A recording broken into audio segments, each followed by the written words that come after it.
Sasa waambia huu mti wa ung'oe, waupeleke kule nyuma, wakauweke pale. Tuwe tunatulia tunapumzikia kule. Kwa mwanzo gawa, alafu bado tu ameuacha hapo.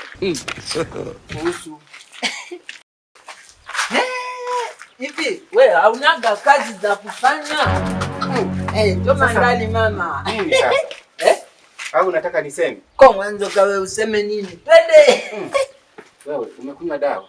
Dawa gani na wewe naye una hivi? Kwa umesahau dawa unayotumia au? Kazi kuwachafua tu magepu ya watu.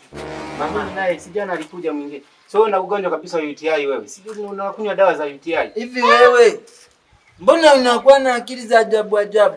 Ili kumbe una UTI? Wapi hili nimeshatikisa ubongo hapa channel zina UTI hili. Wewe una UTI. Dada, mimi sina UTI. UTI ni elimu nilionayo, nimesoma mpaka kule United States of UTI. Lakini sina UTI. Heshima tu inatakiwa. Kwani wewe mbona magepu yako aga siku zibii? Yaani jana una mwingine na leo unapo na mwingine, wewe una UTI. Kwani kanaisha kama penseli? Hemu achana na mimi. Angekuwa kanaisha kama penseli kanachongwa hapo sawa ingekuuma. Inakuuma nini kwa mwanzo kawa wewe tondolo beli? Achana na mimi. Toka hapa. Nimekuweza na mfuata mimi.